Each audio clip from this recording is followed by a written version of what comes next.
After years of abuse, my parents tried to rewrite history and pretend we were a happy family. I collected proof of every lie they told, and then chose a revenge so subtle they never even saw it coming. Ever since I was a kid, my mom made it crystal clear that if my dad tried to praise or reward me, all hell would break loose. I remember being 9 years old and my mom yelling at me for overeating at dinner. Tears filled my eyes, and I looked up at my dad, hoping he'd stand up for me. "Honey, don't you think you're being a little unreasonable?" My mom stormed off without letting him finish. That was the last time my dad ever tried to be nice to me. One time when I was 12 and had gotten dirt on my shoes, my mom took a deep breath to prepare for her yelling, but my dad beat her to it. "Son, you're almost a teenager, and you still haven't learned how to stop being a worthless piece of crap?" I looked down at the ground, trying to put my tongue to the roof of my mouth to stop myself from crying. In the corner of my eye, I saw my mom with a huge smile on her face. She hugged my dad and even whispered "good job" into his ear. It was then that I realized our family was about my mom, not about me. And as I got older, the yelling turned to violence, and I hated my parents. Every time my dad did something wrong, like forget to load the dishwasher or not immediately reject a woman who was simply looking in his general direction, he'd make it up to her through me, through trashing my room and forcing me to tidy it up, by waking me up at 4 a.m. on a Saturday morning to clean the entire house top to bottom. It always worked for a while, but it was never enough for her. And one day, he started to realize that. I was using her phone as a calculator for my homework when I saw a notification pop up. "You look so good last night," it said, from a number I didn't recognize. My curiosity piqued, and I read through their entire chat. A chaotic excitement immediately filled my veins. If I could just show my dad what she's been doing, maybe he'd be on my team again, I thought to myself. But as soon as my hopes went up, they were shot down, because when I showed him the texts, his hand aggressively met my face. "How dare you go through your mother's phone," he said. But at this point, I was so desensitized to his violence that I didn't respond, just went back to doing my homework. But things changed after that. My dad started making eye contact with me again, became a little quieter during disagreements, wailed on me a little less. It was around this time that I ended up moving out for college and going NC with my mom. And the most contact I had with my dad was a yearly Merry Christmas and Happy Birthday text, because I was done, especially after seeing all my friends' parents who seemed to fight over who loved them more, not less. Fast forward 4 years later. I'm now 23, and my dad invited me over last Thanksgiving. By this point, I had a bachelor's degree in engineering, a solid beginner's job, and a pretty good car, so I felt secure in myself enough to attend. Plus, after years of therapy and real friendship, I had come to the conclusion that my mom's opinion means nothing to me, and my dad's a little beach if he tries to put me down this time. When I showed up, I didn't know what to expect, but it definitely wasn't my dad greeting me with a hug. The first hug he'd given me since I was a child. I still kept my guard up, but hugged him back. My mom was still cooking while we caught up. There was a lot of tension, but for the first time in a while, I had hope. That's when we sat down for dinner. I planned on staying quiet, only speaking when spoken to, basically maintaining the dinner time procedure from my childhood. "Ahem," my mom said, staring at my dad. I immediately realized my elbows were on the table and took a deep breath, bracing for impact. "Honey, he's not a kid anymore. We don't have to do that stuff." My eyes widened when he said this, and I could see rage form in my mom's eyes. "I knew you never loved me," she muttered under her breath before continuing to eat. At that moment, something in my dad's brain clicked. The air of the room changed, and I knew my mom noticed it too. He took his phone out and started going through his camera roll. There was a lot of aggression in his voice. "Remember when I bought you this? Remember when I planned this date for you? What have you ever done for me?" My mom's face went red, and this time she was the one to go silent. There was a long pause, and my dad was zoned out with his eyebrows furrowed. Then came his light bulb moment. "You've only ever loved me when I hurt our son," he said, his voice completely steady. She opened her mouth as if to say something, but then he just left. Well, there was no way I was being left alone with my mom, so I followed him to his car. "Son, I let you down. I'm sorry." A smile filled my face. Those were the words I'd been waiting for my entire life. I sat in the passenger seat and hugged him, but behind my smile was something much darker. You see, as much as I appreciated the apology, it was simply too little, too late, and I was going to make them both pay for the trauma they gave me. I sat in my dad's car for what felt like forever, neither of us saying much. The engine wasn't even running. We just sat there in the cold November air, watching our breath fog up the windows. I think we were both processing what had just happened inside. "So what now?" I finally asked, breaking the silence. My dad rubbed his face with both hands. He looked older than I remembered, more worn down. "I don't know, son. I really don't know." I nodded, not sure what else to say. Part of me wanted to scream at him, to list every single time he'd failed me, every time he'd chosen her over me, but another part of me just felt empty, like there wasn't even enough energy left to be angry anymore. "I should probably go," I said, reaching for the door handle. "Wait," my dad said, grabbing my arm. Not roughly like he would have in the past, but almost desperately. Can we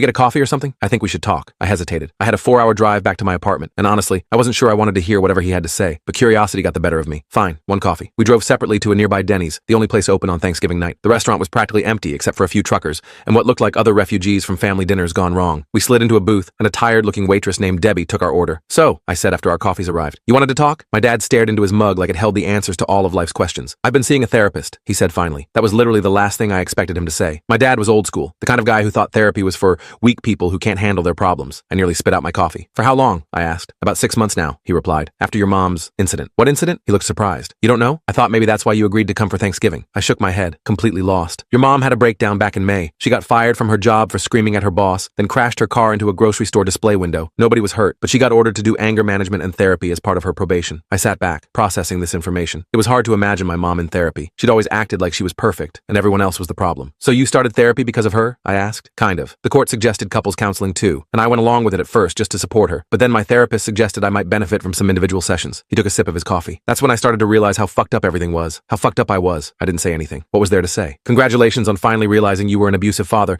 didn't seem appropriate. I know it doesn't change anything, he continued. I know I can't take back what I did to you, but I want you to know I see it now. I see what we did, what I did, and I'm sorry. I nodded, still not trusting myself to speak. This was surreal. After years of fantasizing about my dad acknowledging the abuse, it was actually happening. But instead of feeling vindicated or relieved, I just felt numb. What about Mom? I finally asked. Is therapy helping her too? My dad's face darkened. She stopped going after the mandatory sessions ended. Says it's all bullshit, and the therapist was biased against her. That's why I was surprised when she agreed to have you over for Thanksgiving. I thought maybe she was making progress too. Clearly not, I said, remembering her reaction at dinner. No, he agreed. Clearly not. We sat in silence for a while, sipping our coffees. The waitress came by and refilled our mugs without asking. I guess we looked like we needed it. I'm leaving her, my dad said suddenly. I've been planning it for a few months now. I've got an apartment lined up and everything. I was going to wait until after the holidays, but after tonight, he shrugged. What's the point in waiting? Again, I was blindsided. My parents had been together for over 25 years. Despite everything, I never imagined them apart. What are you going to do? I asked. Start over, I guess. Try to build a life that isn't based on whatever the hell our marriage was based on. He looked at me directly. I'd like to try to build a relationship with you too, if you're willing. A real one this time. I didn't know how to respond to that. Part of me wanted to give him a chance, but another part, the darker part that had been growing inside me for years, whispered that it was too late, that he didn't deserve forgiveness, that he and my mom both needed to pay for what they'd done to me. I need time to think about it, I said finally. He nodded. I understand. Take all the time you need. We finished our coffees in silence, and he paid the bill despite my half-hearted attempt to split it. We walked out to the parking lot together. Drive safe, he said, giving me an awkward pat on the shoulder. You too, I replied automatically. I got in my car and watched him drive away, presumably back to the house where my mom was still sitting at that Thanksgiving table, stewing in her anger. For a brief moment, I felt sorry for him having to go back there, but then I remembered all the times he'd chosen to stay, all the times he'd participated in my abuse to keep her happy, and the sympathy evaporated. The drive back to my apartment was long and dark. I had plenty of time to think about everything that had happened. By the time I pulled into my parking spot, I had made a decision. I was going to give my dad a chance, one chance, to prove he had really changed. But my mom, she was going to get exactly what she deserved. I spent the next few weeks plotting. I know that sounds dramatic, but that's literally what I was doing. I started by gathering evidence. I still had screenshots of those texts from when my mom was cheating years ago. I also had emails, voice messages, and even some videos documenting the abuse I'd suffered. I'd been collecting them for years, almost subconsciously, like I always knew this day would come. I created a private Instagram account and started uploading everything there. The texts, the emails where my mom called me worthless, the video I'd secretly recorded when I was 17, where she threw a plate at my head for getting a B in chemistry, the voicemail where she drunkenly told me she wished I'd never been born. All of it, carefully organized and time-stamped. Then I started reaching out to people from my past, former teachers who had suspected something was wrong but never intervened, neighbors who had heard the screaming, even my mom's sister, my Aunt Rachel, who had stopped coming around when I was about 14 because she couldn't stand to watch how my mom treated me. I always knew something wasn't right in that house, Aunt Rachel told me when we met for lunch in December. I tried to talk to your mom about it a few times, but she would get so defensive. Eventually, she just cut me off completely. Did you ever think about calling CPS? I asked, trying to keep the bitterness out of my voice. She looked down at her plate. I should have. I know that now. I guess I told myself it wasn't that bad, that I was overreacting. I'm so sorry, Michael. I nodded, accepting her apology, even though it didn't really change anything. But Aunt Rachel was useful. She had stories about my mom from childhood, about patterns of behavior that went back decades. She also had contact information for other family members who had distanced themselves from my mom over the years. More pieces for my puzzle. Meanwhile, my dad kept texting me, just casual stuff at first, asking how work was going, sending me articles about engineering projects he thought I might find interesting. Then he started opening up more, sharing insights from his therapy sessions, admitting specific things he'd done wrong in the past. Remember when I threw out your science fair project because you got a higher grade than your cousin? I've been thinking about that a lot lately. It was cruel, and I'm sorry. I should have protected you from your mother's anger. Instead, I used you as a shield. You deserved better. Each text was like a tiny piece of validation. All those years I'd spent wondering if I was crazy, if I was exaggerating the abuse in my head. Here was proof that it had been real, that it had been as bad as I remembered. I decided to meet up with my dad again just before Christmas. We went to a real restaurant this time, not Denny's. He looked better than he had at Thanksgiving, less haunted, more present. I did it, he said as soon as we sat down. I moved out last weekend. I'm in my new apartment now. How did Mom take it? I asked, genuinely curious. He grimaced. About how you'd expect. There was screaming, crying, threats. She threw my clothes out on the front lawn and set fire to my favorite chair. Jesus, I muttered. Yeah, the neighbors called the cops, but she had calmed down by the time they arrived. Put on her sweet, confused wife act. He shook his head. I'm filing for divorce after the new year. I nodded, taking a sip of my water. Have you told anyone else? Just my brother and my therapist. I'm not ready for the whole family interrogation yet. He paused. I haven't told them everything. About how I treated you, I mean. I'm still working up to that. Part of me wanted to say, don't worry, Dad. They'll all know soon enough. But I kept that to myself. I was thinking, he continued, maybe you could come see my new place sometime. It's nothing fancy, but it's clean and quiet. We could watch a game or something. I agreed, more out of curiosity than any real desire to bond. I wanted to see this new life he was creating for himself. Wanted to see if it was real or just another act. His apartment was exactly as he'd described it. Small, clean, and quiet. A one-bedroom in a decent part of town, furnished with what looked like the bare minimum from IKEA. No personal touches yet, no photos or decorations. It was the apartment of someone starting from scratch. We ordered pizza and watched basketball, making awkward small talk during the commercials. It was weird being alone with my dad without the threat of my mom's anger hanging over us. I kept waiting for him to snap, to revert back to the man I'd grown up with, but he didn't. As I was leaving,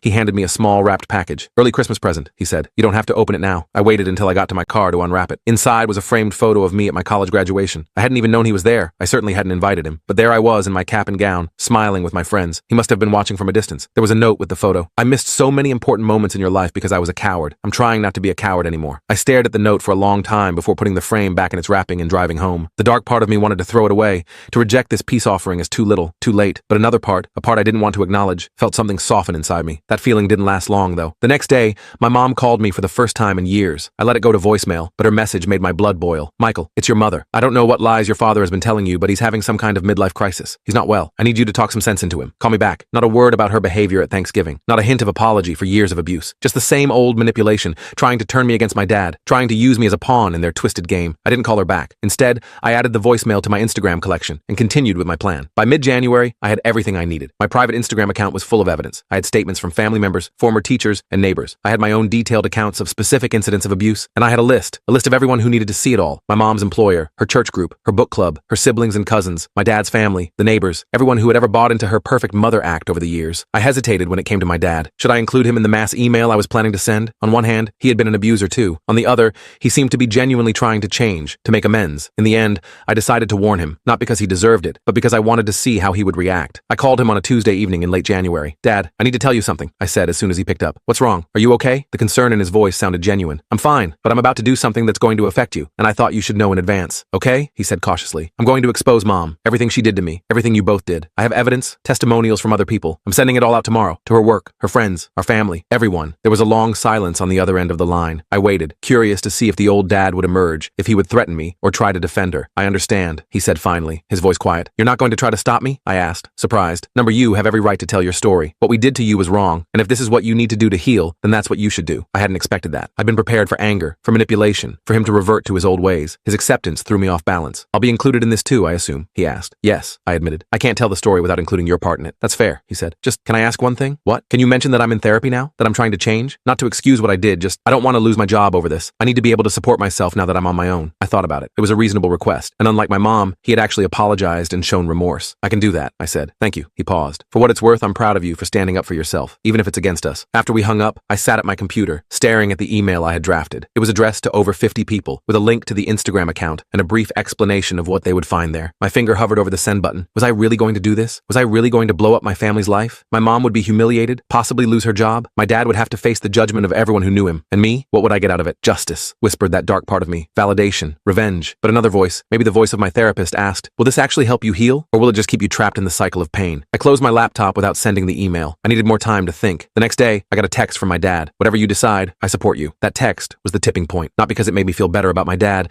but because it made me realize something important. I was still letting my parents control my actions. My whole plan for exposure and revenge was still all about them. I was still defining myself in relation to them, still letting them dictate my emotional state. I didn't want that anymore. I wanted to be free of them, truly free, not just physically distant, but emotionally untethered. And maybe the way to do that wasn't through some grand act of revenge, but through simply letting go. I deleted the draft email. I made the Instagram account private so only I could see it. I kept all the evidence, all the testimonials, not to use as a weapon, but as a reminder to myself that I wasn't crazy, that what happened to me was real. Then I called my therapist and scheduled an emergency session. I think I'm having some kind of breakdown, I told her. Or maybe a breakthrough? I don't know. We spent 2 hours talking through everything. The Thanksgiving dinner, my dad's apology, my mom's voicemail, my revenge plan, and ultimately, my decision not to go through with it. What do you want your relationship with your parents to look like going forward? She asked me. With my mom? Nothing. I don't want a relationship with her at all. She hasn't changed, and I don't think she ever will. And your dad? That was harder to answer. I don't know. Part of me wants to give him a chance. He seems genuinely sorry, and he's actually doing the work in therapy. But another part of me is still so angry. I don't know if I can ever fully trust him. You don't have to decide everything right now, she reminded me. Healing isn't linear, and forgiveness isn't an all or nothing proposition. You can take small steps, set boundaries, see how it goes. I nodded, feeling a weight lift off my shoulders. I didn't have to have all the answers today. I could take my time, protect myself, and see what felt right as I went along. Over the next few months, I established a cautious relationship with my dad. We'd meet for dinner every couple of weeks, or he'd come over to watch a game. We kept the conversations light at first, but gradually started talking about deeper things, his therapy progress, my career goals, even some careful reminiscing about the few good memories from my childhood. One night in April, after we'd had a few beers, he brought up my mom. She's been calling me a lot, he said, alternating between threatening me and begging me to come back. Are you tempted? I asked, trying to keep my voice neutral. He shook his head firmly. Not even a little bit. I feel free. For the first time in decades, I feel like I can breathe. He took a swig of his beer. The divorce should be finalized next month. She's fighting it every step of the way, but my lawyer says there's nothing she can do to stop it. That's good, I said, and I meant it. The thought of them getting back together made my stomach turn. There's something else, he said, looking uncomfortable. She's been asking about you, wants to know if I've seen you, how you're doing. I tensed up immediately. What did you tell her? Nothing specific, just that I've talked to you a few times and you're doing well. I didn't mention that we've been meeting up regularly. I nodded, relieved. The last thing I I needed was my mom showing up at my apartment or workplace. She wants to see you, he continued. Says she misses you. I laughed, a harsh sound with no humor in it. Yeah, I bet she does. She misses having someone to control and belittle. My dad didn't argue with that. I told her I wouldn't pressure you, that it was entirely up to you if you wanted contact with her. I don't, I said firmly. Not now, maybe not ever. I understand, he said, and I'll respect that. I won't pass on messages or try to play mediator. We sat in silence for a while, the TV murmuring in the background. Can I ask you something? I said finally. Something I've always wondered? Of course. Why did you stay with her for so long? Why did you let her treat me that way? Was it just because you loved her that much? He was quiet for a long time, staring at his beer bottle. When he finally spoke, his voice was heavy with regret. I didn't stay because I loved her. I stayed because I was afraid of her, afraid of what she might do if I tried to leave, afraid of being alone, afraid of admitting I'd made a terrible mistake. He looked up at me, his eyes wet. And I used you as a buffer. As long as her anger was directed at you, it wasn't directed at me. It was cowardly and unforgivable. I didn't know what to say to that. Part of me appreciated his honesty, but another part was freshly angry at the confirmation that he'd sacrificed me to save himself. I know I can never make it up to you, he continued, but I want you to know that I see it now. I see what I did, and I'm trying to be a better person, a better father if you'll let me. I nodded, not trusting myself to speak. We finished our beers in silence, and he left shortly after. I sat alone in my apartment for a long time, thinking about everything he'd said. The truth was, I didn't know if I could ever fully forgive my dad. The damage he'd done was too deep, too fundamental, but I was starting to believe that he was genuinely sorry, that he was really trying to change, and maybe that was enough for now. Not forgiveness exactly, but a willingness to see where this new version of our relationship might go. As for my mom, my feelings were much simpler. I wanted nothing to do with her. The thought of seeing her, of hearing her voice, still filled me with a mixture of dread and rage. She had shown no remorse, no self-awareness, no desire to change. She was still the same manipulative, abusive person she'd always been. But even with her, I was starting to feel something new. Indifference. Not complete indifference. I wasn't there yet, but the beginnings of it. The realization that she didn't have power over me anymore unless I gave it to her. I didn't need revenge. I didn't need to expose her or humiliate her. I just needed to live my life on my own terms, free from her influence. That would be the best revenge of all, or so I thought. But life has a way of throwing curveballs when you least expect them. It was a Tuesday in May when the curveball came. I was at work, buried in spreadsheets for a project deadline, when my phone buzzed with a text from my dad. Your mom's in the hospital. Attempted sewer slide last night. She's stable now. I stared at my phone for a solid minute, not sure how to feel. Part of me felt nothing. Absolutely nothing. Another part felt a weird mix of shock and something like guilt, even though I knew logically this wasn't my fault. I texted back asking which hospital, then told my boss I had a family emergency. The drive to the hospital was surreal. I hadn't seen my mom in over a year at this point. I wasn't even sure why I was going. Morbid curiosity? Some lingering sense of obligation? Or maybe I just needed to see for myself that she was really okay, despite everything. My dad was sitting in the waiting room when I arrived, looking exhausted. He stood up when he saw me, surprise clear on his face. You came, he said. I shrugged. Yeah, I don't know why exactly, but I'm here. He filled me in on what happened. Apparently my mom had been spiraling since the divorce was finalized. She'd lost her job for showing up drunk, and most of her friends had distanced themselves after hearing about the divorce drama. She'd taken a bunch of pills with alcohol, but then called 911 herself. The doctors think she didn't really want to die, my dad explained. More like a cry for help. I nodded, not sure what to say. It was hard to feel sympathy for her after everything, but I didn't want her unalived either. Can I see her? I asked. She's sleeping now. They sedated her pretty heavily, but maybe later. He hesitated. You don't have to stay, you know. I just thought you should know what happened. I'll stay for a bit, I said, surprising myself. We sat in uncomfortable plastic chairs, drinking terrible hospital coffee. My dad looked like he'd aged 10 years overnight. Why are you here? I finally asked him. You're divorced. She's not your responsibility anymore. He sighed. I know, but there's no one else. Her sister lives across the country, and she's alienated pretty much everyone else in her life. He rubbed his face. I don't love her anymore, but I was married to her for 25 years. I can't just not care at all. I understood that, weirdly enough. No matter how much I wanted to not care about my mom, there was still some tiny part of me that did, not in a healthy way, but in that complicated way you care about someone who's hurt you deeply. A doctor came out a few hours later and told us my mom was awake. We could see her if we wanted to, but only for a short visit. She needed rest. You go first, I told my dad. I need a minute. While he was in with her, I paced the hallway, trying to decide what to say. Should I be angry? Sympathetic? Distant? I had no script for this situation. When my dad came out, he looked drained. She's asking for you, he said. I took a deep breath and walked into the room. My mom looked small in the hospital bed, hooked up to monitors. Her hair was a mess, and without makeup, I could see how much she'd aged. She looked up when I entered, and her eyes filled with tears. Michael, she said, her voice raspy. You came. I stood awkwardly at the foot of her bed. Yeah, Dad texted me. I didn't think you'd come, she said. Not after everything. I didn't know what to say to that, so I just nodded. I'm sorry, she whispered. I know I was a terrible mother. I froze. In all my life, I had never heard my mom apologize for anything, let alone admit she was a bad parent. I immediately felt suspicious. Was this just another manipulation? A ploy for sympathy? The doctors say I have to do therapy, she continued when I didn't respond. As part of my treatment plan, they think I have issues. No shit, I thought, but didn't say. I don't expect you to forgive me, she said. I just wanted you to know that I know I was wrong about a lot of things. I still didn't trust it, but I nodded again. Okay. We sat in awkward silence for a few minutes. I was about to leave when she spoke again. Your father told me he's been seeing you, that you two are talking again. I tensed up, shooting a glance at the door where my dad had disappeared. Yeah, sometimes. That's good, she said, surprising me. He was always a better father than I was a mother. Even with all the,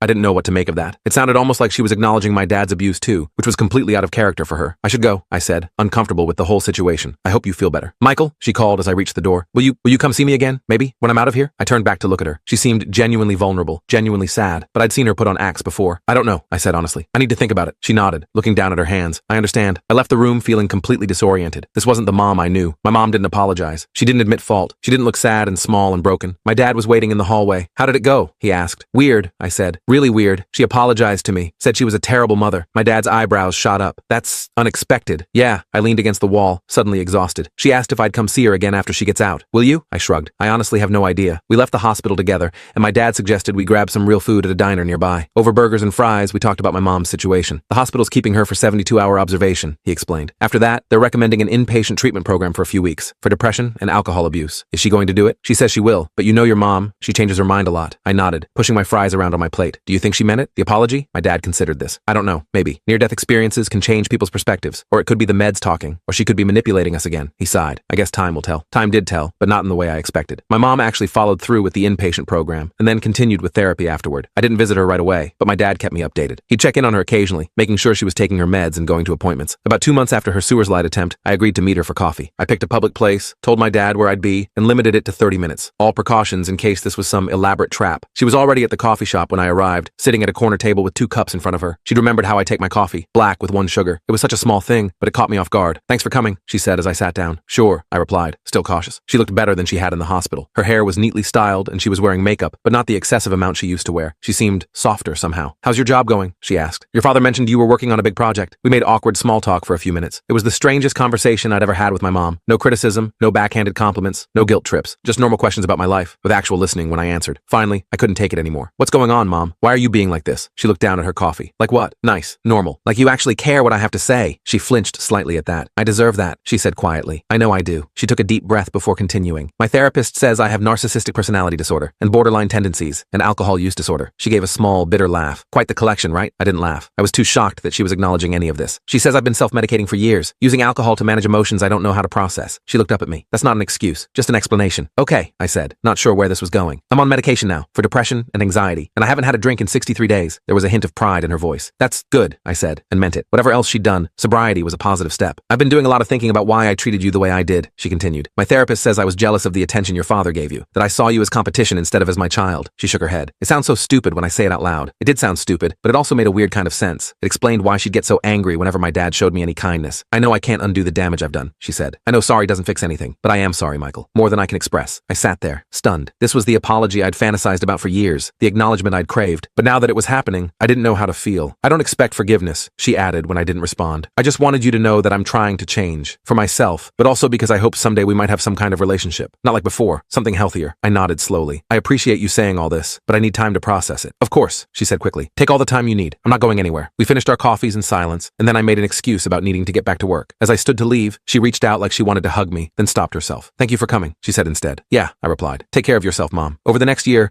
my relationship with both my parents evolved in ways I never could have predicted. My dad and I grew closer. We started doing normal father-son stuff, watching sports, working on his car, even taking a fishing trip. He wasn't perfect, and sometimes he'd say or do things that triggered old memories, but he was trying. And when he messed up, he'd apologize immediately and genuinely. My mom was a more complicated story. I kept my distance at first, only meeting her in public places for short periods. But as months passed and she stayed consistent with her therapy and sobriety, I cautiously allowed her more space in my life. We'd never have the close mother-son relationship you see in movies, but we developed something that was at least not actively harmful. The real test came last Thanksgiving, exactly 1 year after that disastrous dinner that had changed everything. My dad suggested we all have dinner together at a restaurant, neutral territory. Are you sure that's a good idea? I asked him. Probably not, he admitted. But your mom's been asking, and I thought maybe, I don't know, maybe it would be good closure for all of us. I agreed reluctantly, and we met at a nice steakhouse downtown. The first few minutes were awkward as hell, all of us overly polite, tiptoeing around each other. But gradually, the conversation became more natural. My mom asked about my new apartment, my dad talked about a woodworking class he was taking, and I shared stories about a recent work trip. No one yelled, no one cried, no one stormed out. It was just dinner. Normal, boring dinner with 2 people who happened to be my parents. As we were finishing dessert, my mom cleared her throat. I want to thank you both, she said, for giving me another chance. I know I don't deserve it. My dad and I exchanged glances. Neither of us was quite comfortable with emotional moments like this. We're all just doing our best, my dad said finally. I nodded in agreement. One day at a time, right? It wasn't perfect. We all still had our issues, our triggers, our bad days. My mom would occasionally slip into old patterns when she was stressed, though she'd catch herself faster now. My dad still struggled with setting boundaries. And me? I was still working through years of trauma and therapy, but we were trying. All of us, in our own ways, were trying to be better than we had been. And maybe that's all anyone can really do. As I drove home that night, I thought about how differently things had turned out from what I'd planned a year ago. I'd been so focused on revenge, on making my parents pay for what they'd done. But in the end, the best revenge wasn't exposure or humiliation. It was building a life that wasn't defined by them or their abuse. It was finding my own path to healing. I still had that private Instagram account with all the evidence. I kept it as a reminder, not of what I'd suffered, but of how far I'd come. From a scared kid who couldn't stand up for himself to a man who could set boundaries and demand demand respect. From someone consumed by anger and pain to someone working towards something like peace. It wasn't a fairy tale ending. My parents didn't magically transform into perfect people. Our relationships would always be complicated, always carry the scars of the past. But they were relationships I chose to have now, on my terms, with my boundaries firmly in place. And that made all the difference.